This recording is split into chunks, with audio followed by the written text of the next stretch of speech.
Alhamdulillah, salatu wassalamu ala rasulillah wa ala alihi wa sahbihi ajma'in. It's not contagious, I swear. Just lost my voice a little bit. We begin in the name of Allah. All praise and glory be to Allah, and may His finest peace and blessings be upon the best of His creation and the seal of His revelation, Muhammad, and His family and His companions and all those who adhere to His guidance. May Allah Azza wa Jal allow us and you a life upon His guidance, and a death in our best state of adherence to His guidance, and a reunion around Him, and a drink from His blessed hand, sallallahu alayhi wasallam, on the day of judgment, the day of thirst, and an opportunity to see the face of His Lord and ours. Allahumma ameen. Jazakallah khairan everyone for coming through, and for Mishka Alumni Association for their inaugural inception banquet, and Dr. Hatem for observing the sunnah of having mercy on the youngsters and allowing me to speak first, just so I can get home, inshallah. I have a little bit of a trek to get home. First and foremost, some of you were not here before Maghrib, as Sheikh Ahmed was pointing out, and the gathering was relatively smaller than this gathering. But immediately, when I saw it, a handful of people, some trekking from deep in Long Island, some flew here from Carolina. I ask Allah to make this a blessed bunch. I can't give you credit for coming from Allentown, because that would give me credit for coming to Allentown. And sorry, bro, it's only 70 miles. But really, I pray that Allah Azza wa Jal allow these humble beginnings to evolve and grow in healthy ways for extraordinary outcomes and impact. Say Ameen. I remember at least at the last Amja conference I was in, I attended, there was over 400 imams and students of the sacred sciences and religious workers in Muslim communities and otherwise, and they were reminiscing, a bit on the great fadl, the great bounty of Allah Azza wa Jalla subhanahu wa ta'ala, that in their very first Amja Imams conference, they were about 36 people, or like maybe 40 Imams at best. And Allah Azza wa Jal has allowed it to 10x and beyond. So may Allah make you all people that have the vision to stay the course and the stamina to see this to fruition. Allahumma ameen. And then I tried to think about what would be appropriate of a reflection or a reminder, considering the theme of the night, the launch of Mishka's Alumni Association, and the theme of our coming week, which is this huge season and opportunity to engage Allah's mercy in the coming month of Ramadan. May Allah allow us to see it. And I remembered the hadith of Abu Umama radiallahu anhu. It's narrated in Sunan at-Tirmidhi and other places, authenticated by several scholars, that he said, may Allah be pleased with him, that the Prophet sallallahu alaihi wasallam said, ليس شيء أحب إلى الله من قطرتين وأثرين. That there's nothing whatsoever that is more beloved to Allah than 2 drops and 2 marks. Than 2 drops and 2 marks. He said, قطرة دموع من خشية الله, the drops of tears from the fear of God, teardrops from the fear of God. وقطرة دم تهراق في سبيل الله, and a drop of blood that falls in the path of God. Those are the 2 drops. He said, sallallahu alayhi wasallam, وأما الأثران, and as for the 2 marks, he said, أثر في سبيل الله, or in some narrations, أثر حافر في سبيل الله, the marks that are incurred or inflicted or made in the path of God. وأثر فريضة من فرائض الله, and a mark that is a result of one of the duties, one of the injunctions of Allah upon us, one of the fara'id, the faridas, the obligations. So maybe just a few short reflections on each of these 4 very quickly, because I think that it speaks to a lot. It speaks to the concept of leaving a mark and legacy and inconveniencing ourselves a bit because it's so worth it.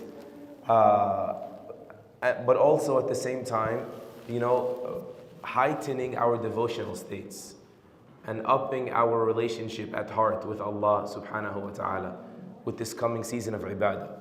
So the first of them, he said, sallallahu alayhi wasallam, that Allah loves tears that fall out of the fear of Him.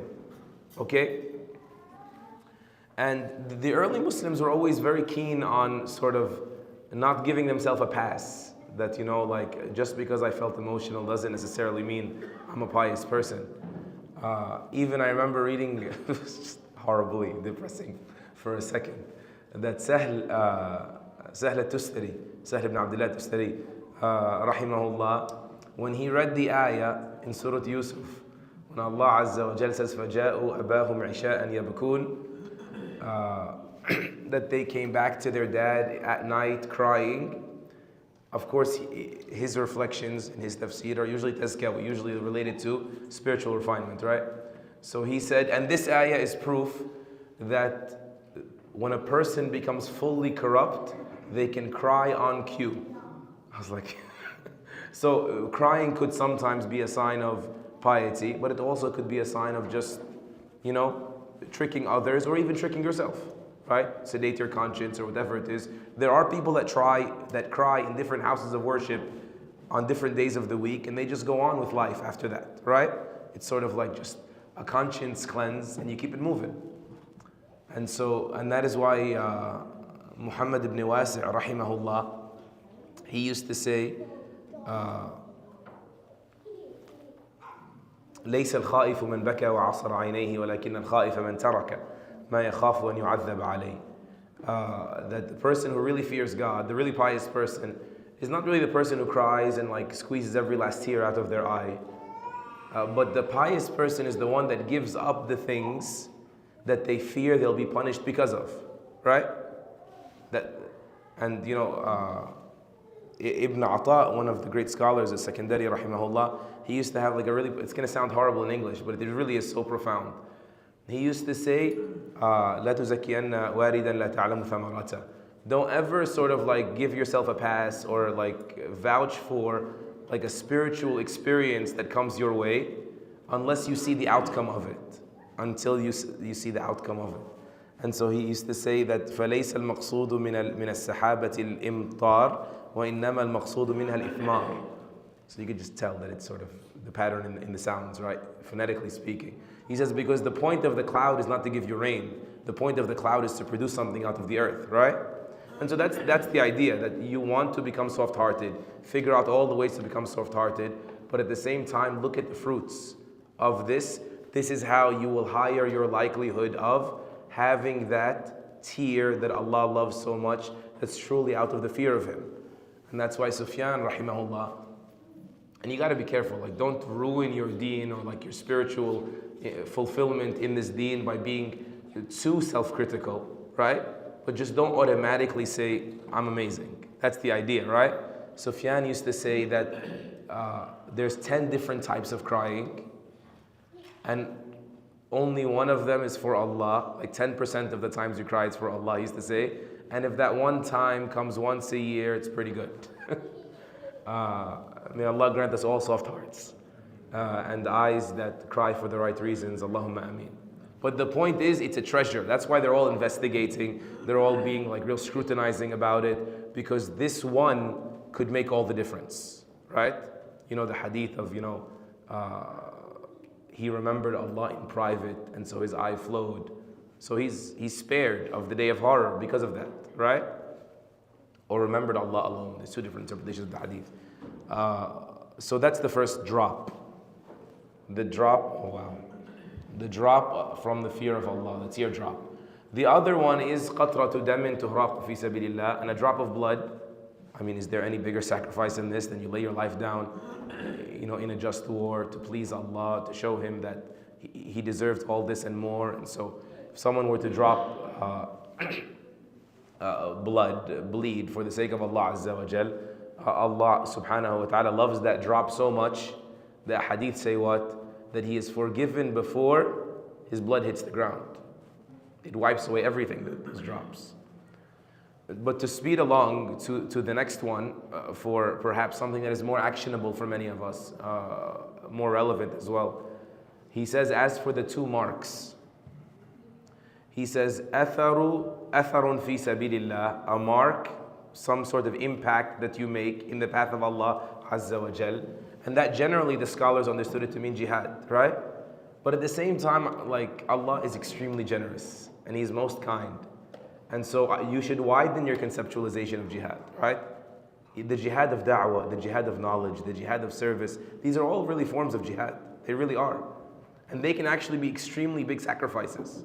You know, like when someone's, like the concept of da'wah being referred to as jihad exists in the Quran and throughout the Sunnah. There's so much evidence for it, right? That it is a form of jihad.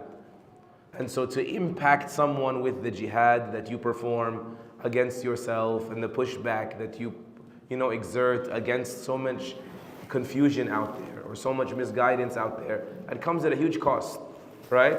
And so try to throw seeds everywhere. Try to teach where you can. Try to facilitate for others to promote the good and prevent the evil. And you never know what Allah Azza wa Jal will cause to come of that. You never know. Ibn Hazm rahimahullah, he used to say that if you want to work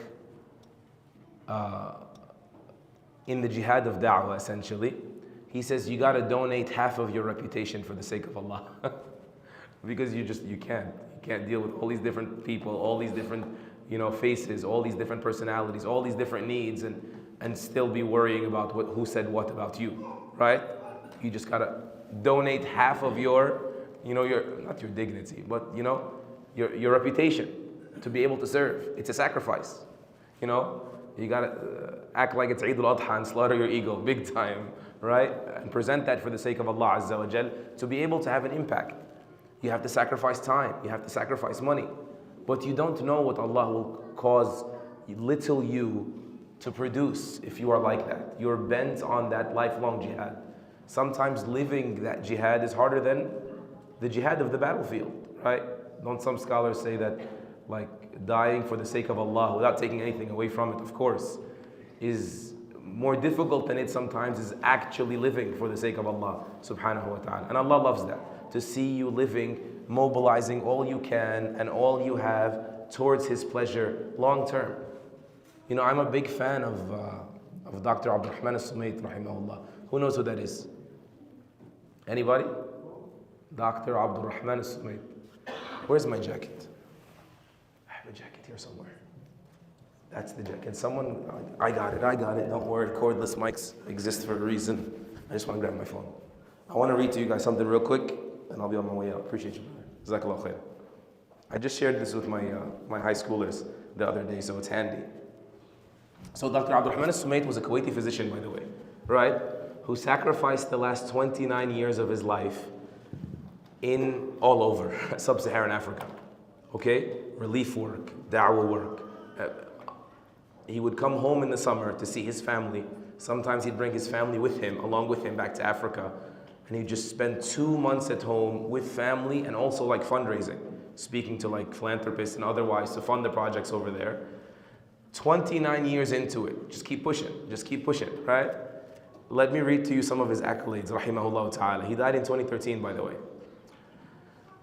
They attribute that over 11 million people, by the way, became Muslim because of him. Rough estimate. Over 9,000 or 9,500 artesian wells were dug by him, by the projects he led. 5,700 masjids were constructed. 15,000 orphans were supported. 95,000 students were financed. 200 training centers for women were developed. 4 universities were established. 860 schools, like primary schools, were established. 204 Islamic centers. 51 million copies of the Quran were distributed. Rahimahullah ta'ala. The man was a nation by himself, rahimahullah. One of the reasons, I knew him before, but Allah blessed me that there was a man from the Gulf that was him and his family were studying abroad in Allentown, in Lehigh University. And I attended they have this get together, them and their sort of the students from Saudi Arabia, and they would just do halaqat and reminders and stuff. And so I showed up late. It was the only time I ever attended, and he was giving a presentation about Dr. Sumait. And I was like, oh, mashallah, you know who Dr. Sumait is? And he said to me, no, I used to go with him to Africa. So I was like, no, tell me everything. And wallahi, this man's, it's so much, I don't have time to speak on it. But I'll share with you two stories, right? Quickly. One of them, he said that he went to one of the tribes in Africa, remote areas, they have nothing at all whatsoever. And missionary work is very prevalent in sub-Saharan Africa. And so they had all basically wholesale become Christian recently. And so he comes to them and speaks to them about Islam. So they just left sort of their pagan roots and they became Christian. And now he's telling them, no, Islam's better. So he's talking and they're like, listen, bro, I don't know if they said bro, but they said, listen, that was the recovering New Yorker inside me, I apologize. They said, we haven't had rain for like a year, okay? We don't want to hear all about this stuff like what's wrong with the Bible. If your God can give us rain, we become Muslim. He says, so like he was at dead end. So this brother says to me, he walks over to a tree, makes wudu, walks over to a tree, prays the istisqa, the prayer for rain. And I think he said before the day was over, Allah sent them rain. And so the whole tribe becomes Muslim. Another story, it's a difficult story to be honest. They used to have food, rations of food. People would line up and they would distribute this food, right? Imported food, grains, dry, staple foods. And so unfortunately, people are so malnourished in certain parts of that region that is an extremely difficult job. You can't imagine. They say that they have to weigh the child first because the food rations are limited. And so if the child doesn't measure upright, like 5 years old, you gotta be at least, 3 kilograms or something. If he doesn't measure upright, the likelihood of them surviving is too low, so we have to give the food to somebody else. And so one of the women had her child weighed and they refused to give her child food. And so when he was walking back to rest, he found her behind his tent, like just waiting for her child to pass, basically. And so he went to them and he told them, give her, this is an amana and stuff, no, give her from my salary, my personal salary. And he used to make peanuts. I mean, the guy was a physician in the Kuwait and he spent his whole life doing this. And so they gave the mom food from the salary of Dr. Sumait. He says, forgot about the story. These stories happen every single day. Long story short, like over a decade later, someone walks up to him and says to him, you don't remember me, do you? And he says, no, who are you? He said, I don't remember either, but my mother said to me, I didn't qualify for food. And you chose to pay for my food out of pocket. I just want to tell you, alhamdulillah, I survived. And now I'm a hafiz of the Quran. And I ask Allah to bless you because of that. So these are marks. You just throw your seeds everywhere. And you don't know what Allah Azza wa Jal will allow to sprout during your life, after your death. Just keep throwing, keep chucking. And the last one, and I'm already at 8 o'clock at my mark. The last one was Fariḍa min fara'idillah, and I had intended to speak a little bit about Siyam here. But a mark, the scholars say what this means is a mark that is incurred by you because you upheld God's obligations, right? So, for instance, those dry spots on your body from like wudu in the cold or from sujood for a lifetime, right? These don't mean you're righteous automatically, the mark on your forehead or the instep of your foot or your knee, but Allah appreciates it if it was done for Him. These little marks are of the most beautiful things to Allah subhanahu wa ta'ala, inconveniencing yourself for Him.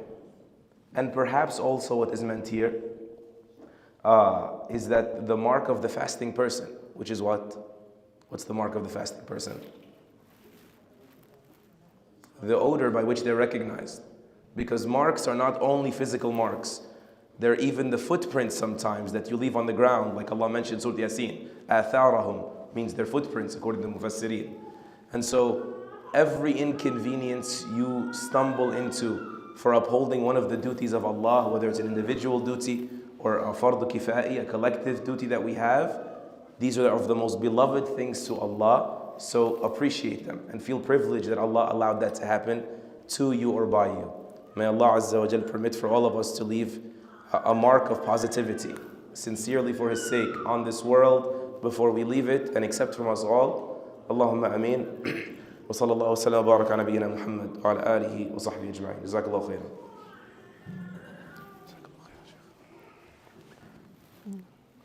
I start after you, too? I should start now? تفضل. I will slip away in a few minutes. A few minutes. لكن يبني منديل. طيب حاضر إن شاء الله. اوكي هقول محمد بس. I got it إن شاء الله.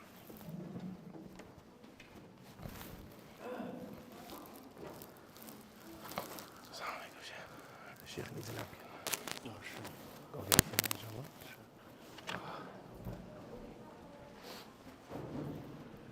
Ahmed, can you get my jacket? Ahmed, distract the crowd. Distract the crowd. محمد راح يجيب.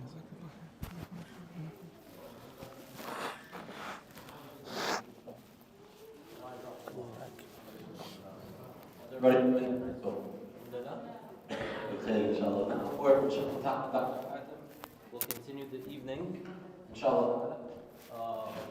We don't want to overexhaust the Shaykh, but can we continue after Salat al-Isha as well, or will that be too Yeah.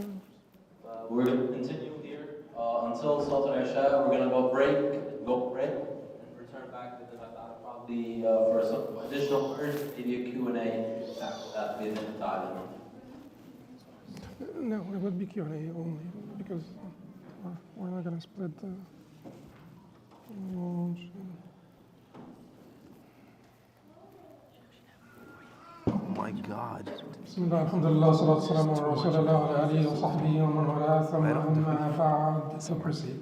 So Allah subhanahu wa ta'ala in Surah al-Haj, at the end of Surah al-Hajj, and Surah al-Hajj addresses disbelievers. Most of Surah al-Hajj was an address to disbelievers. So it is, you basically encounter Ya ayyuhan nas more than you encounter Ya ayyuhal ladhina amanu in Surah al-Hajj. O you people versus O you who believe.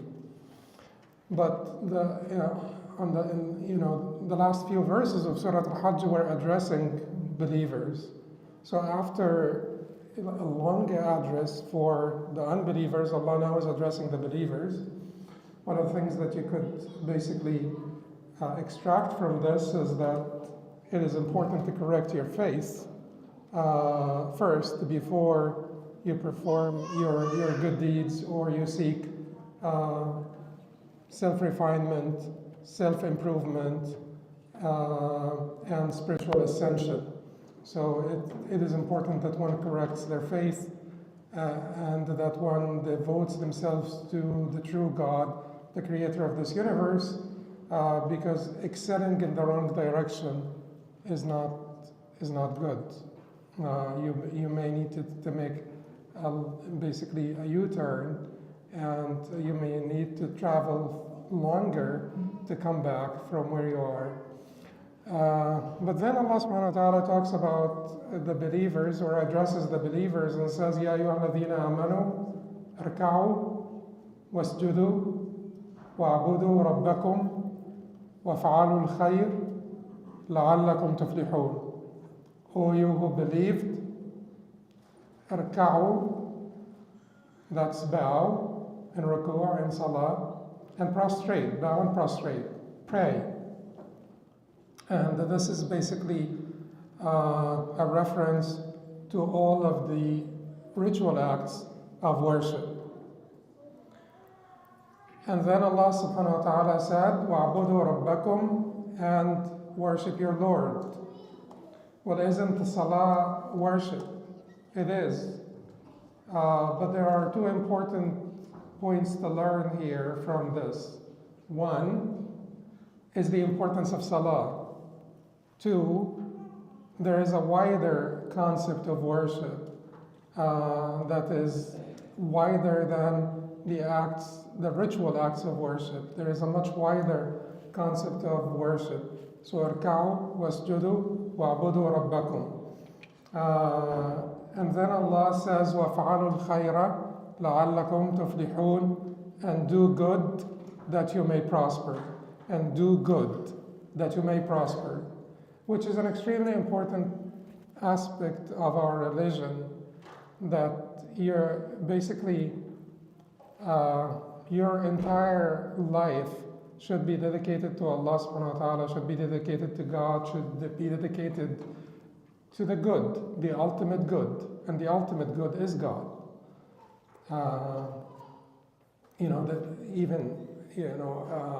If you say that the truth and justice and beauty are the highest, basically abstractions of good, there is a realm above this, which is the ultimate good, that is God. That is basically the culmination of truth, justice, and beauty, all mixed together. That would be God. So the doing of good and the performance of good deeds is one of the two legs that religion walks on, our religion walks on. One of them is sincerity and devotion to God, belief in God. الذين آمنوا وعملوا الصالحات إلا الذين آمنوا وعملوا الصالحات, except for those who believed, who had faith, and did good, or did righteous deeds, or deeds of righteousness. So إفعال الخير is a concept that is extremely large, and all of our life should be about the realization of goodness, to fulfill our potential in every good virtue, in every good act, in every good quality and good action. Every virtue that is possible, that you could potentially reach, or could potentially fulfill. Every accomplishment, achievement that you can realize on this path to the ultimate goodness, and to be in God's Khalifa on earth, to be God's vicegerent, to be God's Khalifa could be sometimes translated as representative or vicegerent, or to be God's agent on earth, which is another way you could translate Khalifa, to be God's agent on earth. So in order for you to be the basically the realization of that agency, the fulfillment and complete realization of that agency, you're basically doing the work of God on earth, doing everything that would be considered the work of God on earth. So ritual worship is important. It is at the heart of our deen, because commitment to God is at the heart of our deen, and we should never underestimate the importance of our rituals in connecting us with Allah and elevating us spiritually and morally as well. You know, it is hard to have a sincere prayer, truly sincere, where we truly connect with Allah subhanahu wa ta'ala and come out from this without any improvement to your moral standard, without any basically increase to your moral standards. So the Prophet ﷺ, in explaining some of the manifestations of Af'alul Khair, do righteousness, do good deeds, he said in a hadith reported by Tabarani, and most of you are familiar with, أحب الناس إلى الله أنفعهم من الناس وأحب الأعمال إلى الله سرور تدخله على مسلم أو تكشف عنه كربة أو تقضي عنه دينة أو تطرد عنه جوعا ولا نمشي مع أخي في حاجة أحب إلي من أن أعتكف في هذا المسجد شهرا ومن كظم غيظه ولو شاء أن يمضيه وامضاه ملأ الله قلبه رضا يوم القيامة ومن مشى مع أخيه في حاجة حتى يثبتها له ثبت الله قدميه يوم تزول الأقدام. Okay, so the best deeds in the sight, the most beloved people to Allah are those that are of greatest benefit to the people or most beneficial to the people, or those who benefit the people, the other people the most. And the most beloved deeds to Allah are, to make a Muslim happy or to bring about happiness to the heart of a believer, to relieve him of distress, to pay off his debt, to ward off hunger from him. And if it is more beloved to me to walk with a brother of mine to procure some of his needs than to make i'tikaf in this masjid, which is the masjid of the Prophet ﷺ, where the deeds are multiplied, for a month, to make i'tikaf in this masjid for a month.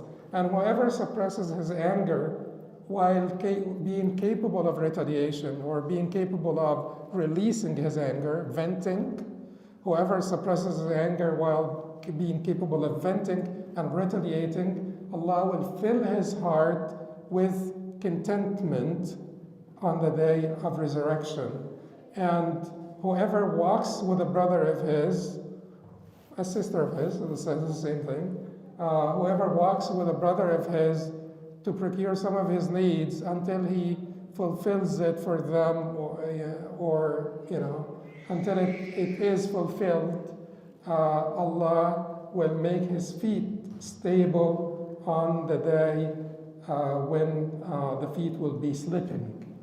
Will give him stability and assurance and contentment, comfort on the day of resurrection.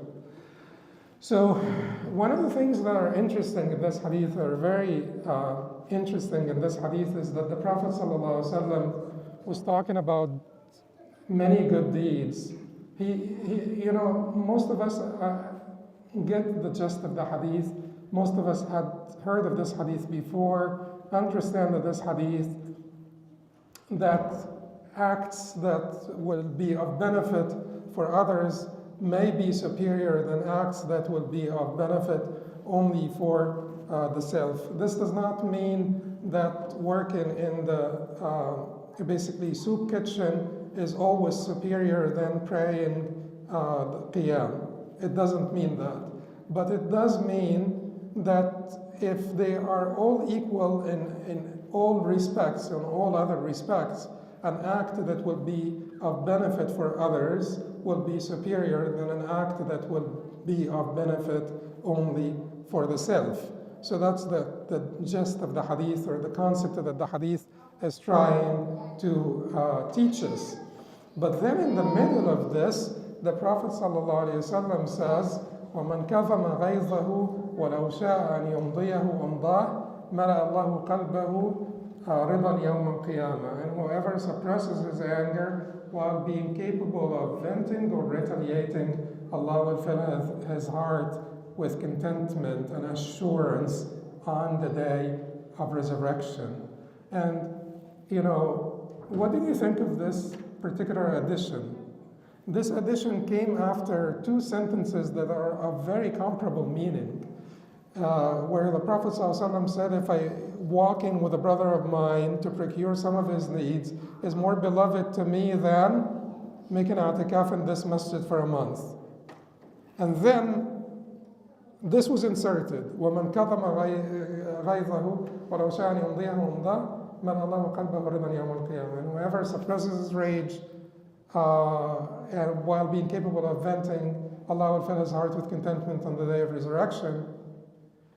ومن مشى مع أخيه في حاجة حتى يثبتها له ثبت الله قدميه يوم تزل الأقدام. And whoever walks, again the same thing, walks with a brother of his to procure some of his needs until it's fulfilled, Allah will make his feet stable, meaning give him stability, assurance, comfort, take the anxiety away from his heart on the day of resurrection, something we all need for sure.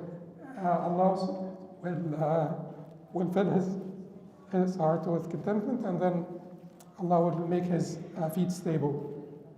But the reason why the Prophet ﷺ inserted this particular sentence in the middle, I believe, has to do with the fact that whenever you set out to do good, you will be harmed. Like it is part of the test. حسب الناس أن يتركوا أن يقولوا آمنا وهم لا يفتنون. The people think that they'll be left to claim that they believed or that they have faith without being tested. Do they think that they'll be left to make that claim? It's a huge claim. You will be tested to prove it. Just don't think that you'll just get a pass once you claim that you truly have faith in Allah subhanahu wa ta'ala. You're being tested every single minute. While you're sitting now, if you're having bad thoughts, you're being tested. Will you try to push them away, or not? So anyway, that's the nature of life in general, and the nature of, because Allah subhanahu wa ta'ala made this life as a test. It's a trial. تبارك الذي بيده الملك وعلى كل شيء قدير الذي خلق الموت والحياة ليبلوكم أيكم أحسن عملا. He who created life and death to test you, and unless you come to terms with this, you will always have mental anguish and emotional sort of disturbance because you will not understand what is happening around you. You're not understanding why, like a 5-year-old kid can get cancer. You're not. So unless you come to terms with the fact that this is a test, and we're all being tested, and it's a short phase of our existence, and we will carry on. And if in light of this, you will welcome the test that you think you will be able to pass. Because what matters at the end of the day, whether you pass the test or not. So whenever you extend kindness to people, and whenever you mix with people, you'll be harmed. It seems like that. No good deed will go unpunished. So by the people, but certainly it is different with God. No good deed will go unrewarded when it comes to God.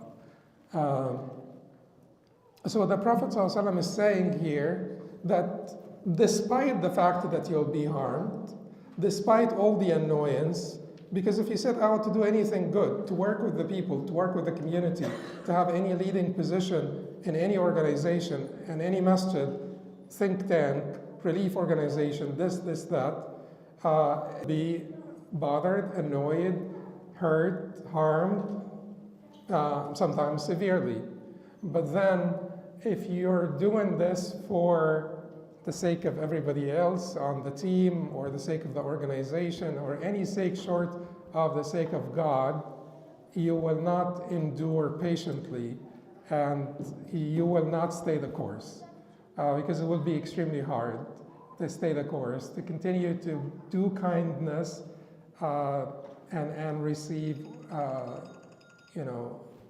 otherwise. But if you do it for the sake of Allah subhanahu wa ta'ala, you could continue to be kind to the very people that are causing you the harm.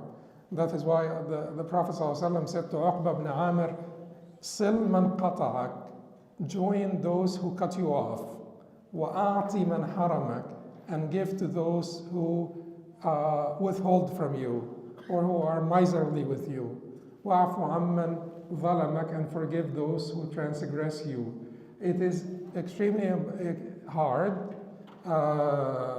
but if you truly believe, if you truly have this deep connection with Allah subhanahu wa ta'ala, and if you're truly doing this for the sake of Allah subhanahu wa ta'ala alone and not for anything else, because keep in mind, there are so many reasons why people become religious.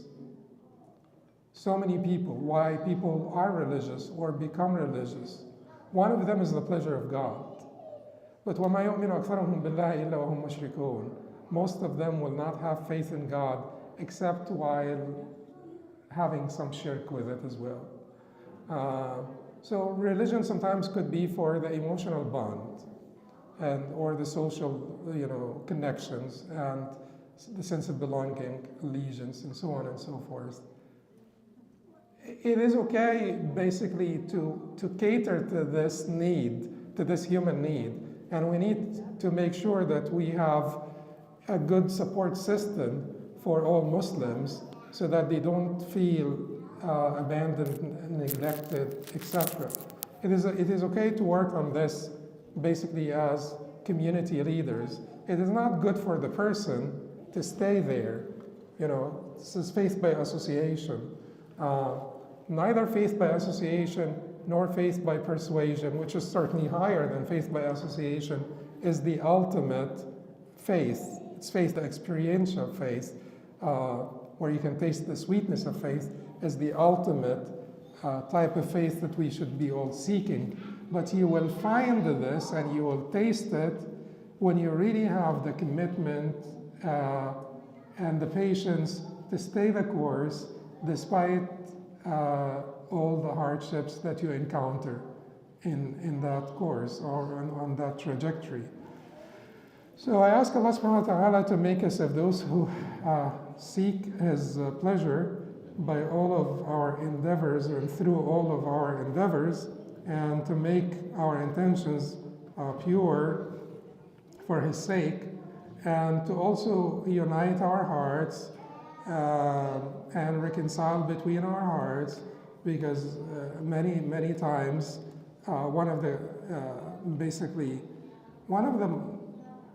the greatest concerns of the shaitan whenever people set out to do something good is basically to divert them from that, or push them away, divert them, distract them by any means. So if you're starting this organization or this association, certainly the shaitan will tell you that you don't have time for this because you have your career and you have your family, and you have this or you have that. And then if the shaitan cannot do this, then the shaitan will try to create fitna between the people, between the team members. And that he usually, from experience, knowing, he has a good track record from experience when it comes to creating fitna between people. Because you hardly come across any organization where you don't hear of fitan and problems and arguments arising between the different members. So he seems to be doing well there, but only the people who truly have sincerity and devotion to God, and they're also smart. Sometimes people can have, they're also,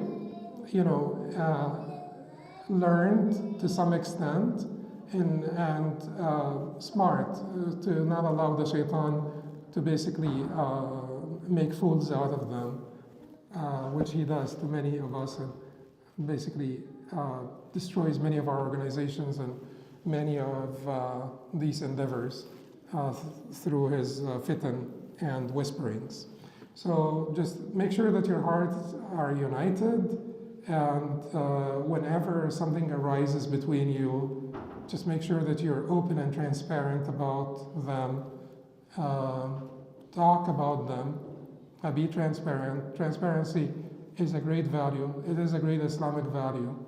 Sometimes we sacrifice the truth for goodness, because in the Islamic ethics basically is not purely categorical or utilitarian, but Islam does want to bring all those values together. So in categorical ethics, you don't lie no matter what happens, no matter what outcome could transpire from this. So if someone comes and asks you for an innocent person hiding in your home, for instance, and a tyrant came after them, seeking to kill them or to torture them, and they ask you, is he home? Have you seen him? You can't lie. In Kantian ethics, you cannot lie. Islam does not, follow that line of thinking. Islam basically would allow you to lie to protect the life of that innocent person, right? But Islam will not allow you to basically kill to protect yourself from death. Doesn't allow you. So Islam is not utilitarian, because it wouldn't allow you to kill or even to rape to survive, to basically preserve your life. So it's not purely utilitarian, it's not purely categorical either. And it is extremely important for us is to understand that Islam wants to balance between truth and justice and beauty, which is and grace, for that ultimate goodness. Many times what we do is we sacrifice all of them for the ultimate goodness, which is our own bias. Because we make of our own biases our ultimate goodness, and then we sacrifice truth, justice, beauty, and grace, and everything for the ultimate goodness, which is in our minds. That is a huge satanic trick that he plays on us, Muslims. So always privilege truth over anything else, unless it is clear cut, like the sun in the middle of a summer day, that truth is counterproductive in a particular occasion. Then in this case, that particular example that I shared with you is a clear example. Things of that clarity only, but always, always privilege truth and transparency. And then you will succeed, inshallah, if you have this devotion to Allah and truth and transparency among yourselves, you will succeed in this endeavor, and may Allah make it fruitful and bless your efforts and reward you. Allah yabarak fikum. Subhanakallah wa bihamdik. Ashhadu an la ilaha illa anta, astaghfiruka wa atubu ilayk.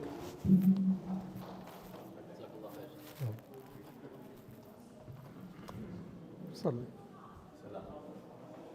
So with 2 minutes exactly to the iqam, I don't want to delay everybody, but on your way out, guys, we'll have closing remarks over at the masjid, bi'idhnillah ta'ala. On your way out, please grab some